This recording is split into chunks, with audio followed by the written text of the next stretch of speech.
الحمد لأهله والصلاة والسلام على أهلها اما بعد. محترم مسلمانانو، دا چې موږ تاسو ته قرآن او حدیث را رسېدلی دي نو صحابه هم دې لپاره قربانۍ ورکړي دي، وروسته بیا تابعین او تبع تابعین اکابر علماو قربانۍ ورکړي دي.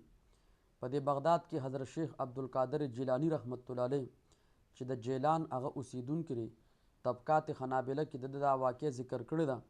د علم په طلب کې ډېر هغه تکالیف هغه برداشت کړي دي. دیوی خرنوبي اشوک دا یو اونه ده، د سمندر په غاړه به وه، دې له به زه رالم د دې هغه پاڼې به ما خوړلې. نو اکثر به زه داسې خپل ټیم مې ذات د مقرر کړو، سبق به مې وویل او بیا به زه دې خواته رالم. نو داسې وخت راغی چې خلکو له پته ولګېده چې د دې پاڼې دا ونې خوږې دي. نو غریبي وه او لوږه وه، خلک په زمانه مخکې پرې رالو او هغه به یې رانه بلکل ختمه کړې وه.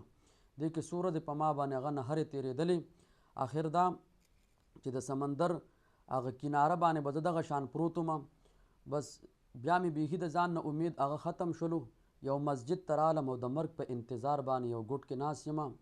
په دې کې یو نوجوان راغی د عجمو او هغه سره خوراک دی، روټۍ ده او د هغه ټایم چې څه مزېدار خوراک و ګرم هغې ځان سره راغیستې دي او مسجد کې یو طرف ته کېناستلو، خوراک یې کول. وي زه د مرګ په انتظار باندې ډېر د لوږې په حالت کې پروت وم په ډډه باندې.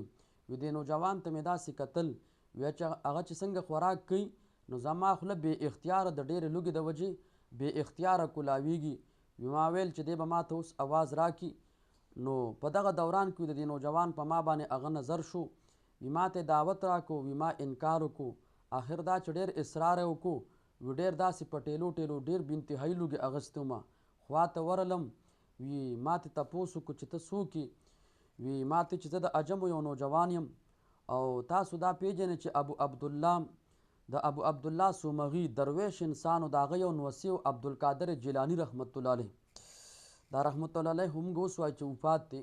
وي عبدالقادر جیلانی چې د جیلان اوسیدونکي دی، د هغه مور ما ته د خرچې دپاره څه پیسې راکړې وې، لہذا ما د هغه په تالاش کې څو ورځې څو شپې هغه تېرې کړلې، خو ما ته هغه کس میلاو نه شو.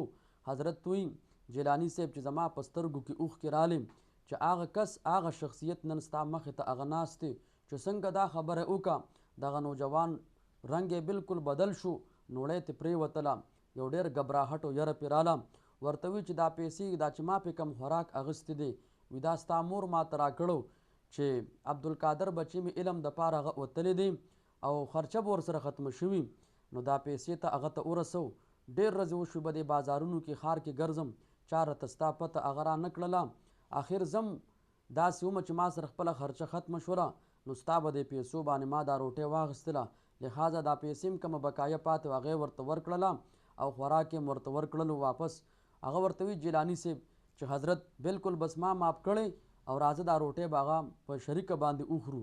نو دا د دې اکابرو قربانۍ وي چې د علم دپاره داسې تکالیف هغه برداشت کول.